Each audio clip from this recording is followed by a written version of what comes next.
Next game with Roma versus Milan being played on Sunday at 10:30 at the Stadio Olimpico Stadium. There's a lot to play for here. Only 1 point separates these two teams. And the last time these two teams met, Milan were champions and they beat them 2-1 at the San Siro Stadium.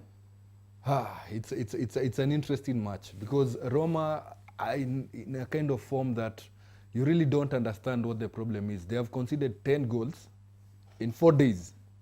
Because they tied 3-3 with Atalanta, then were hammered 7-1 by that Chiesa magic in that match. But they have been their own worst enemies, especially when it comes to defending 3v2s. Because you find that wherever Nzonzi is supposed to come and sit in between Fazio and Manolas, he's always delaying. Then it ends up being a battle between the wing backs, and that hasn't come too well. And you just have to feel for them because attack-wise they are quite formidable. They are playing some nice stuff, but it's the small details that they really can't correct. They are coming up against a Milan side that is buoyed with confidence because their new signing is really playing. He's like knife on butter. He's really been fitted into that team. He has allowed Casey to play where he's supposed to play. And Piatek is also already scoring, having scored 2, qualify them for the next stage of the Coppa d'Italia. And in midfield, they are good, they are solid. Gattuso has sorted a lot of issues in between that December holiday and the current January fixtures. Steve, Milan were able to secure Christoph Piatek a new lease of life in front of goal. Can he get something here, considering that he scored against Roma and he has scored against Napoli and Lazio, the big teams? Yeah, I was speaking to a friend who remarked that Milan went into a car dealership, that is the transfer window, and they traded in their old Jeep, which was Higuain, and got a new Jeep for a fresh new Porsche. It is Christoph Piatek. And in there they also got and they brought Paqueta, a very good midfielder. They brought a small Duthi there, which goes very fast. And analogies aside, you look at these two signings and you are thinking these two could be the links that return us to a Milan, and I might be corrected for saying this, but a Milan that we last saw in 2007. What did that Milan side have? That Milan side had consistency. You'd look at the number 9s and you'd think we have Shevchenko and Inzaghi. Now you look at them, we have Cutrone, the upcoming youngster who is born in the city, knows the club, and we have Piatek, the man who's come in, and within one goal you feel like he's already been there for 2 or 3 years. In the midfield, in that time, we had Seedorf and Kaka. Now we are seeing Frank Kessie, and we are seeing Lucas Paqueta. And Bakayoko, who is now Gattuso, like with a bit more elegance and a bit more melanin. So you're thinking he's building balance. Gattuso is doing what he knows best. He's channeling experience from his playing career to his managerial career, and it's working for him because his objective is very clear. Nobody has told him to win the title. Nobody has told him to win the Coppa Italia. What he's been told is to finish in the top 4. Get us back to Europe. Get us back, not to Europe, to the Champions League. Because they've been in Europe, they've been in the Europa League for the last 2 seasons. When we say Europe, we mean the Champions League. Europa is no Europe. I mean, there's no competition there. A trip is a trip, even if it's to Kazakhstan. Anyway, my point is simple. This is one of those games which are do or die. This, and of course, perhaps the second leg of the Milan derby, where they'll be facing Inter. And their games against Lazio and Napoli, those will be the key games. And if Gattuso can channel this feel-good vibe, and it's coming at a good time because he's coming at the time where Roma are their most vulnerable, he can get a result here. All right, let's look at the last 5 matches of AS Roma, and Roma have been performing quite well, apart from their 7-1 drubbing that you mentioned against Fiorentina. They were quite poor on the road. There's a time they even lost to, I think, was it Empoli, towards the end of December, before the break. And you just have to feel that they came back strongly, because there was a time they were lying in 8th or 9th. They have really worked their way back.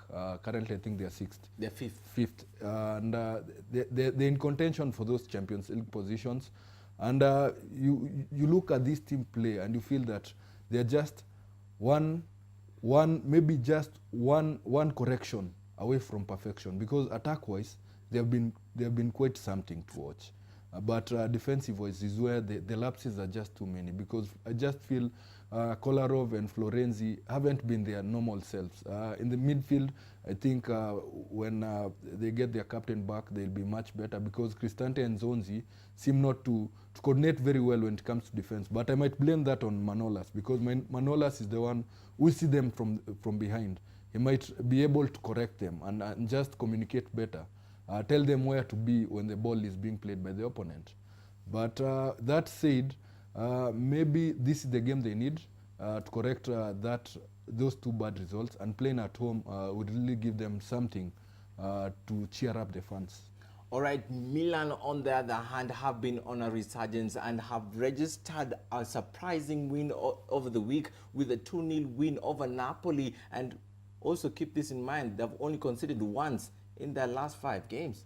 And that was that Cristiano Ronaldo goal in Doha, Qatar, during the Supercoppa Italia a few weeks ago. I think, as I said earlier, Gattuso is drawing a lot from his playing career.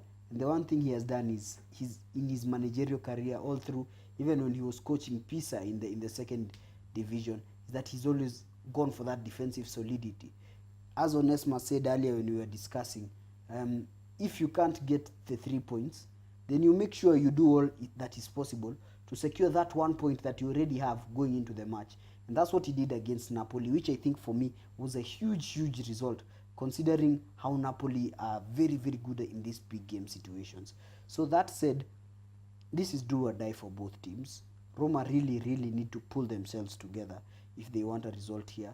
As for Milan, they need to press on those pressure points that we've already seen, that Chiesa exploited, and perhaps try and see if they can put Suso there or somebody else there to try and achieve a similar effect. All right, let's take a look at the odds of that game. Milan have an odd of 3.30, a draw goes for 3.40, and Roma 2.25. Steve, let me start with you. For me, a goal is a definite. Goal, yes. It's a definite. Looking at the way the Roma defense leaks. Yeah, the Roma defense leaks and the Roma attack scores. So this is one team that is really good attack-wise, and another team that butchers the art of defending. All right. Onesimus. I'll just echo what Steve was saying about the magnitude of those results against Napoli, the 2 games.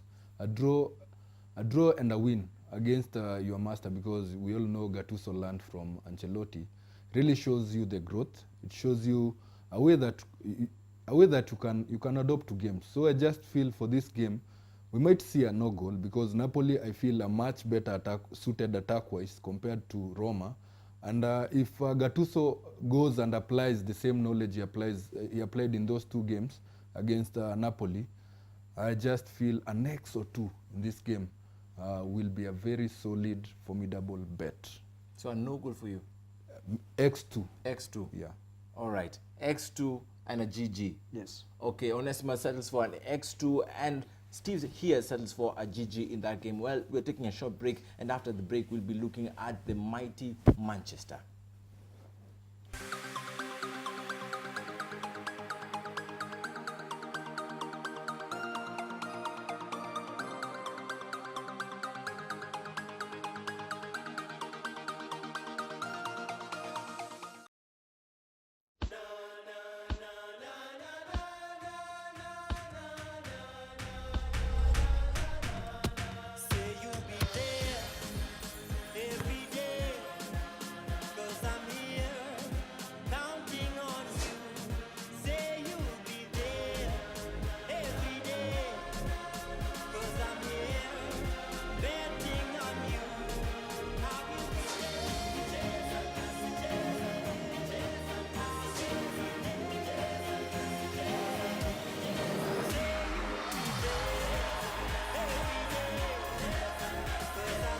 Karibu Betin.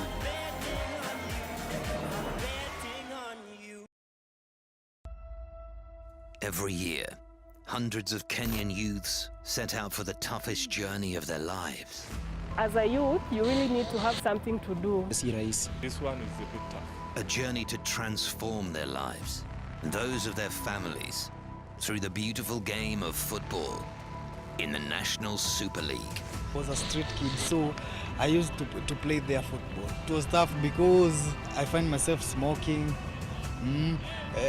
smoking bang, sniffing glue, injecting myself, as you can see. Ilikuwa ni kama training tu kwa empower, kuwalete pamoja. Jioni ile kuliko kijana anaenda kunywa pombe, mwambia kuna mazoezi. So out of it we realized that they are talents. Drawn from various cities, towns and estates across Kenya. Kuna Wakikuyu, niko na Wakamba, niko na Waluya, niko na Wajaluo. Mimi naweka face ya Kenya. These rising stars have only one goal. Kupanda Premier League. Premier League. Premier League. Nataka nikuwe crown champion. Don't miss the NSL live action every weekend, only on Bamba Sport.